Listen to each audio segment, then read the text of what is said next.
what's called the inside compartment. So here's thigh bone, shin bone's down here, and this is the meniscus. And so what's happened with that meniscus is called a bucket handle tear. So in bucket handle tears, you have this meniscus that looks like a horseshoe, and it kind of tears like that.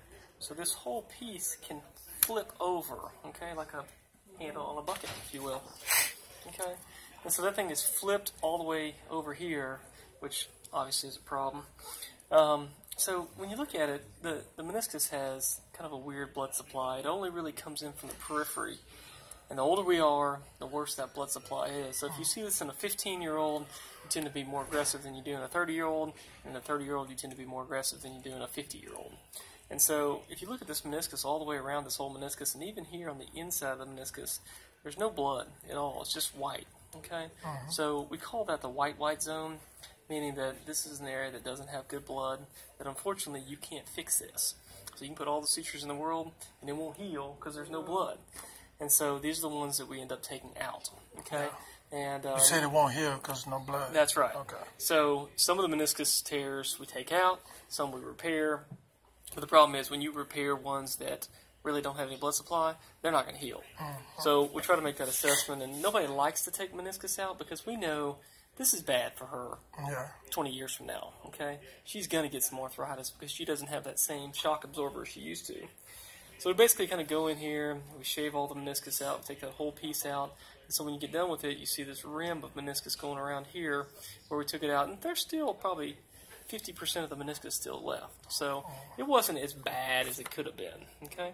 Over here on the lateral meniscus, she had just what we call it a small radial tear right there. And so all we do on that is kind of just go in and just take that little part out. So when you get done, you kind of just shave it up, and that little rough edge, that smooths out over time nice, okay? And so this is her ACL. It's a little bit bright looking in here, but you can kind of see here's some old ACL down here, here's some ACL right here, here's where it's torn right through the middle, okay?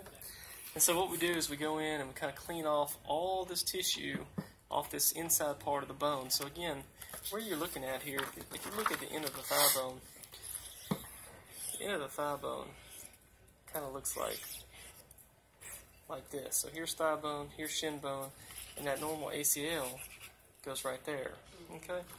So once you kind of get that all cleaned out, you kind of identify the place where the ACL used to attach, and then we'll drill this little wire through there, and that wire marks where we're going to make our tunnel.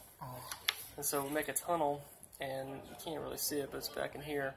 And then we do the same thing where you drill a wire up through here, and you make a tunnel on the tibial side.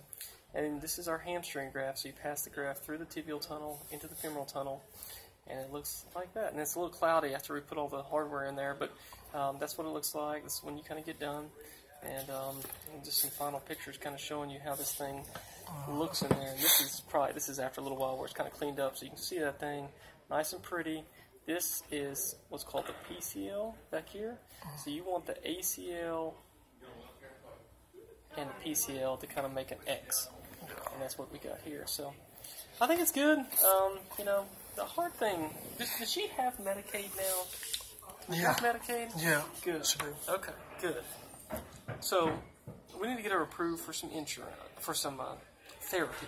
Okay, that's our main thing, and I'll be working on that this week. Okay, so we'll send out a prescription to get that approved. In the meantime, she's going to go home with what's called a CPM machine. A CPM machine is a little motion machine that you just get in it and just kind of wiggles your knee like this.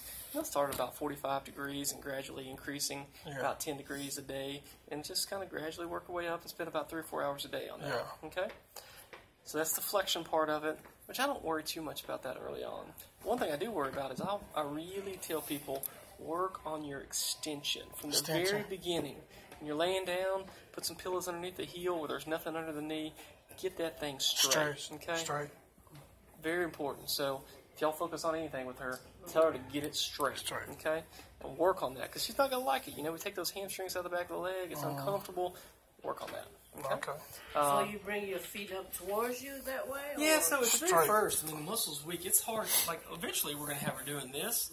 But right now, she's not going to be able to do that. She just wants to kind of lay it down on the bed or on the ottoman or whatever table, whatever it is out there, put a little pill underneath the heel. So she's just working on kind of, what you want to work on is just kind of flexing this muscle and shooting that knee down, holding it, okay? Just getting it straight. Okay? When can she do that? Right away. Right away. I mean, as soon as you can. Okay? Tonight, put a pillow underneath her heel. Yeah, and just okay. get her straight. Okay. She's gonna have a knee immobilizer. Okay, so that's one of those big black things, you know, those braces that go around there, and some crutches. Okay. And so for the first at least 2 weeks, I definitely want her to use crutches, and I want her to use that knee immobilizer. Okay. So she can put weight down on her foot as much as she wants to, but just use the crutches for comfort, and put, you know, use the brace. And we usually do that for about 2 weeks until once you're able to kind of get control of the leg. Once you have control, then we drop the crutches and just use the brace. So the brace will go for a total of 4 weeks. Yeah. So all y'all got to remember is tell her to use the crutches and the brace. Yeah. Until She got to work her leg out. Yeah, until she comes to see me, crutches and brace. Okay? Yeah. Starting basically, what's the day? Monday? Wednesday morning. She can take a shower Wednesday morning. Just be real careful getting in and out of the shower. That's the main thing. If y'all have space for a little chair or anything in the shower, Put it in there. That's a real nice thing. Yeah. But, you know, clean the wounds with soap and water, and you just don't want to take a bath. You don't want to soak it, but just clean it with soap and water.